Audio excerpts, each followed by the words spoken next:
Hello friends, അപ്പോൾ ഇന്ന് നമുക്ക് എരുന്തിൻ്റെ ഒരു കറി ഉണ്ടാക്കാം കേട്ടോ. നല്ല ടേസ്റ്റാണിത്. ഞാനൊക്കെ ചെറുപ്പത്തിൽ എൻ്റെ അമ്മ ഉണ്ടാക്കി തന്നിട്ട് കഴിച്ച ഒരു ഓർമ്മ എനിക്കുള്ളത്.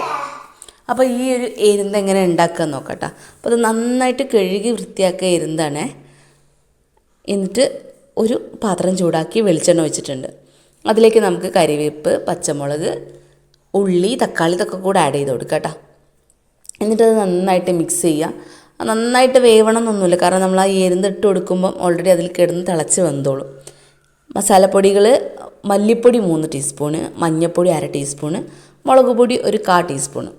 ഇതിൽ കൂടുതലായിട്ട് മല്ലിപ്പൊടിയാണ് കേട്ടോ വേണ്ടത്. എന്നിട്ട് അതൊന്ന് വഴണ്ടി വരുമ്പോൾ നമുക്ക് നമ്മുടെ എരുന്ത് കഴുകി വെച്ചിട്ട് ഇട്ട് കൊടുക്കാം. ഞങ്ങളിവിടെ അങ്ങനെ തോടോടുക്കാണ് കേട്ടോ കറി ഉണ്ടാക്കുന്നത്. നല്ല ടേസ്റ്റാണ്. നമുക്കിത് മാത്രം മതി ചോറ് ഫുള്ള് കഴിക്കാൻ. അപ്പോൾ ഇതിലേക്ക് ഇട്ട് കൊടുത്തിട്ട് നന്നായിട്ട് മിക്സ് ചെയ്യുക. ഉപ്പ് നമ്മൾ നോക്കണം കേട്ടോ. ഉപ്പൊന്ന് തിളച്ച് വരുമ്പോൾ ഇട്ട് കൊടുത്താൽ മതി. ഉപ്പ് നോക്കിയിട്ട് നന്നായിട്ട് വേവിക്കട്ടോ. അതിങ്ങനെ തിളച്ച് വെന്ത് വരുമ്പം ആ എരുന്തൊക്കെ ഒന്ന് തുറന്ന് വന്നിട്ടുണ്ടാവും കേട്ടോ. അത് നല്ല ടേസ്റ്റാണേ.